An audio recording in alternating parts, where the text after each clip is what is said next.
부산 지하철 노조가 파업을 예고했습니다. 임금 인상과 안전인력 충원 문제를 놓고 노사 양측이 단체 교섭 결론을 내지 못하고 있는데요. 오는 10일 마지막 협상마저 실패하면 11일부터 파업에 돌입합니다. 정기영 기자입니다. 부산 지하철 노조가 파업을 예고했습니다. 단체 교섭 마지막 회의를 앞두고 최후의 카드를 꺼낸 것입니다.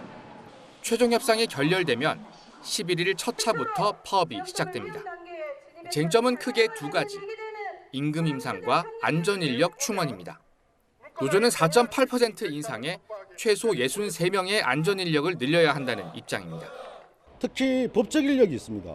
중대재해처벌법의 안전관리자 인력이나 그다음에 보건관리자 인력은 법적으로 보장된 인력입니다. 그렇지만 부산시나 사측에서는 인력 보장을 하지 않습니다. 사측은 1.5% 인상으로 맞서고 있습니다. 인력 충원은 조직 진단 결과가 나온 뒤에야 논의가 가능하다는 입장입니다. 정한 인력이 어떤 건지 인원이 어떤 건지 그런 조직 진단 결과를 보고 다시 얘기하자고 조합하고 다시 한번 협의를 하자고는 이제 저희가 제의를 해놓은 상황입니다. 양측이 평행선을 달리는 상황. 최종 협상은 오는 10일입니다. 부산 도시철도의 마지막 파업은 지난 2019년입니다. 오는 10일 협상이 최종 결렬된다면 5년 만에 도시철도가 멈추게 됩니다. 파업 가능성이 점쳐지는 가운데 축제 시즌 부산에서 대형 행사가 이어지는 만큼 파업은 노사 양측에 큰 부담이라는 목소리가 나옵니다. 노조는 마지막 협상일에 약 2,000명이 모이는 대규모 집회를 예고했고 사측은 비상대응팀을 꾸려 파업 상황 운행 대비에 들어갔습니다. KNN 정기영입니다. 버스나 지하철 탈 때 대부분 선불이든 후불이든 교통카드를 이용하는데요. 이 과정에서 교통카드 시스템 운영사도 요금의 2.3%가량을 수수료로 받아갑니다. 부산은 교통카드 시스템을 개발한 업체가 30년 가까이 운영해왔는데 부산시가 새로운 사업자 선정을 검토하고 나섰습니다. 최혁규 기자의 보도입니다. 부산 시내버스 기본 요금은 1,550원, 도시철도는 1,600원입니다. 요금 가운데 일부를 시스템 운영사에서 가져가는데 여러분들의 요금이 어떻게 흘러가는지 확인해 보겠습니다. 교통카드 이용객의 70%는 후불카드 사용자입니다. 교통카드 시스템 운영사는 버스와 도시철도 요금에서 2% 안팎의 수수료를 받습니다. 선불 교통카드의 경우 최대 1%를 충전 명목으로 추가되는 구조입니다. 부산은 1990년대 말 하나로카드가 전국에서 처음 교통카드 운영 시스템을 만든 뒤 30년 가까이 운영하고 있습니다. 투자 비용 탓에 적자를 이어오다 지난 2022년 영업이익이 흑자로 돌아선 뒤 지난해 15억 원 영업이익을 기록했습니다. 부산시는 간편 결제 등 새로운 결제 시스템 등장에 맞춰 지난 2015년 맺은 협약이 만료되는 내년 8월 새로운 사업자 선정 여부를 검토하고 있습니다. 10년이 됐으니 이제 새로운 좀 더 투자하고 더 좋은 시스템을 지금 하고 있는 업체를 포함해서 그런 걸 좀 제안을 받아서 한번 해보고 싶다는 고민을 저희들이 했던 것 같고요. 하지만 하나로카드 측은 계속된 투자와 관련된 협약 만료일 뿐 운영권 갱신과는 무관하다며 반발하고 있습니다. 이해 당사자들이 다 모여서 만난 협약서입니다. 그런데 그 협약서가 살아있는데 그 모든 걸 무시하고 새로운 사업자를 선정하겠다. 이거는 상상도 할 수 없습니다. 하나로카드 측은 기존 시스템을 활용한 신기술 도입도 가능하다며 부산시의 재협상을 요구할 예정입니다. KNN 최혁규입니다. 낙동강 인근 주민들의 코 속에서 녹조 독소가 검출됐다는 환경단체 조사 결과가 처음으로 나왔습니다. 주민들은 호흡기 질환과 눈, 피부 증상을 호소했는데요. 자세한 내용을 이태훈 기자가 취재했습니다. 환경운동연합과 계명대, 부경대 등 연구팀은 지난 8월 낙동강 인근 주민 등 102명을 대상으로 코 속 조사를 진행했습니다. 1차 조사 결과 낙동강 반경 2km 안 주민 등 22명 가운데 11명의 코 속에서 녹조 남세균 유전자가 검출됐습니다. 11명에 대한 증상조사에서는 재채기를 호소하는 경우가 8명으로 가장 많았고 콧물 6명, 코막힘 5명 등이었습니다. 눈이나 피부 증상을 호소하는 경우도 있었습니다. 공기를 통한 전파가 상기도의 급성 감염에 상당히 큰 영향을 미치고 있다고 생각이 됩니다. 해외 선행 연구에서는 유해 남세균에 오래 노출될 경우 아미노산 대사 장애와 신장 손상, 치매 등 뇌질환에 영향을 미칠 수 있다는 결과도 나와 있습니다. 들어온 독소가 비강에만 멈추는 게 아니고 그것들이 이제 기관지로 넘어가고 폐로 넘어가고 혈관으로 이제 들어갈 수가 있습니다. 국내에서 녹조 독소가 에어로졸 형태로 인체에 들어올 수 있다는 조사 결과는 이번이 처음입니다. 공기 중에서 녹조 독소가 검출되지 않았다는 지난주 환경부의 주장과도 다른 결론입니다. 환경부는 이런 어떤 환경단체 입장에서 발표하는 모든 것을 깡그리째 무시하는 그런 비합리적인 태도를 취하고 있다는 겁니다. 환경단체는 조만간 22명을 제외한 나머지 80명에 대한 2차 조사 결과도 발표할 예정입니다. 환경단체는 녹조 대책 마련을 위한 국회 청문회를 요구하는 국민청원에 돌입했고 정치권 역시 녹조 대응의 문제점을 점검할 것을 촉구했습니다. KNN 이태훈입니다. 전기차에 쓰이는 리튬 배터리에서 화재가 잇따르면서 리튬의 대체제를 찾는 연구가 활발해지고 있습니다. 가장 주목받는 게 소금의 주성분인 나트륨인데 나트륨 배터리 상용화를 위한 기술 개발에 성공해 눈길을 끌고 있습니다. 주우진 기자입니다. 화성 배터리 공장 화재는 리튬 배터리에서 시작된 불이 순식간에 번지면서 23명이 숨지는 참사로 이어졌습니다. 한번 불이 붙으면 1000도 이상 온도가 치솟는 리튬의 열폭주 현상 탓에 피해가 컸습니다. 최근 전기차 리튬 배터리 화재도 잇따르면서 커지는 공포만큼 리튬 대체제에 관심이 쏠리고 있습니다.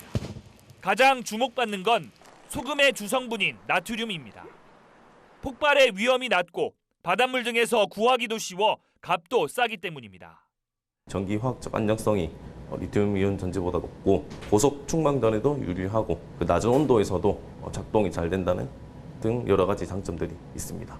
그동안은 나트륨 이온을 전기 에너지로 바꿔줄 음극재를 만드는 게 어렵다 보니 상용화에 어려움을 겪었습니다. 탄화수소 재료를 1000도 넘는 고온으로 오래 태워서 만들어야 해 경제적, 환경적 부담이 컸기 때문입니다. 연구에 나선 한국전기연구원은 전자레인지의 원리인 마이크로파를 활용해 음극재를 만드는 데 성공했습니다. 마이크로파의 자기장을 전도성 소재에 가하면 유도전류가 발생합니다. 소재만 선택적으로 굉장히 빠른 속도로 가열을 할 수가 있습니다. 여러 시간이 걸리는 공정을 단 30초로 줄일 수 있습니다. 한국전기연구원은 음극재 대량 생산을 위한 추가 연구를 이어가 나트륨 배터리 상용화를 주도할 계획입니다. KNN 주우진입니다.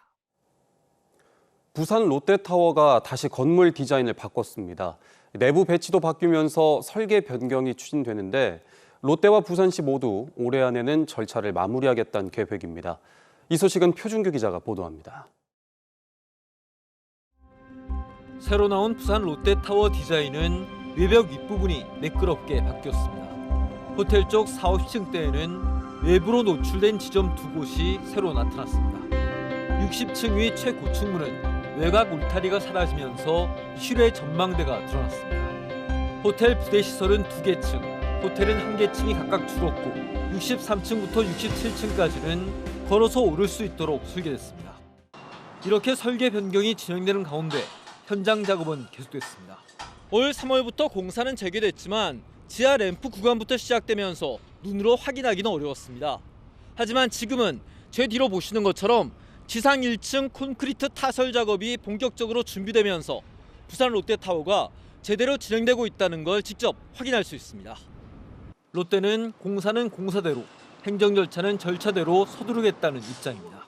현재까지 지하부 및 저층부 공사를 한창 진행하고 있으며 변경 인허가가 필요한 부분을 올 연말까지 모든 절차를 마치고 윗부분도 공사를 빠른 속도로 진행해 나갈 수 있도록 노력하겠습니다. 하지만 지난주 부산시는 2년까지 가능한 광복점 임시 사용 승인을 1년만 내줬습니다. 2028년 완공까지 계속 주시하겠다는 것입니다. 롯데 측에서 허가사항 변경 서류가 접수되면 저희들은 그 사전 재난 영향성 검토 등 그 관련 기관과 부서의 협의를 거쳐서 저희들이 금년 연말 내에 허가사항 변경 처리를 완료할 계획입니다. 사업 시작 24년 만에 본궤도에 오른 부산 롯데타워가 연말 인허가 관문을 넘어 본격적으로 시공에 가속도를 낼 수 있을지 주목됩니다. KNN 표승규입니다. 부산 동구의회와 주민들이 최근 부산시가 발표한 고도 제한 해제안에 일부 원도심이 제외됐다며 기자회견을 열었습니다. 이들은 망량로 고도지구에 포함된 수정 1, 2지구와 영주지구가 50년 넘게 과도한 규제를 받아왔다며 고도 제한 해제를 촉구했습니다. 또 북항 재개발과 고층 건물 확산으로 이미 이 지역의 고도 제한 근거가 사라졌다며 원도심 발전을 위해서라도 고도 제한 해제가 필요하다고 주장했습니다. 3.15 의거 학생 동지회 등 창원 지역 시민단체들이 최근 새 검인정 한국사 교과서 전시본에서 3.15 의거라는 단어가 사라진 것에 대해 강하게 반발했습니다. 이들은 마산에서 3.15 부정선거의 한거에 발생한 민주화운동이 중고등학교 교과서 16종에서 사라질 위기에 처했다며 완전한 복원을 촉구했습니다. 경남도가 공공산후조리원을 현재 한 곳에서 2028년까지 3곳으로 늘립니다. 경남도는 인구 감소에 대응하고 원정 산후조리를 줄이기 위해 공공산후조리원을 확대할 계획이라고 밝혔습니다. 경남도 공공산후조리원은 현재 밀양에 한 곳이 있으며 서부권인 사천시와 북부권인 거창군에 추가로 설치될 계획입니다. KNN 특집 다큐멘터리 백산 의령에서 발해까지가 방송통신위원회의 이달의 좋은 프로그램에 선정됐습니다. 부산 경남의 대표적 독립운동가인 백산 안희재 선생의 발자취를 담은 이 다큐멘터리는 경남 의령부터 만주를 오가며 새로운 역사적 사실을 찾아내고 극영화의 연출 기법에 첨단 AI 기술을 접목해 호평을 받았습니다.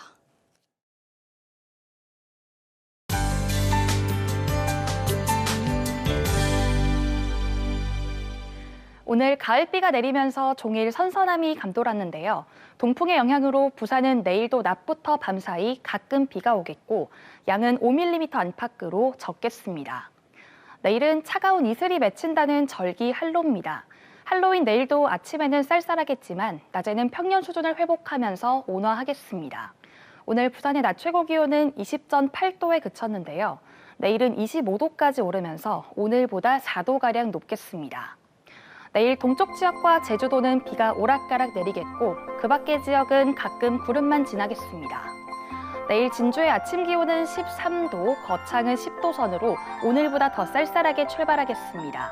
낮이 되면 25도 안팎까지 오르면서 내륙은 일교차가 15도 안팎으로 매우 크겠습니다. 창원과 통영은 16도 선에서 출발해 한낮에는 25도 선까지 오르겠습니다. 내일 아침 부산은 17도, 양산은 16도 선에서 시작하겠고 낮 기온은 부산 25도, 양산은 26도가 예상됩니다. 바다의 물결은 동해 먼해상에서 최고 3.5m로 매우 높게 일겠습니다. 해안가에서는 너울성 파도를 조심하셔야겠습니다. 한글날인 모레는 쾌청한 하늘이 함께하겠고요. 당분간 일교차 큰 전형적인 가을 날씨가 이어지겠습니다. 날씨였습니다.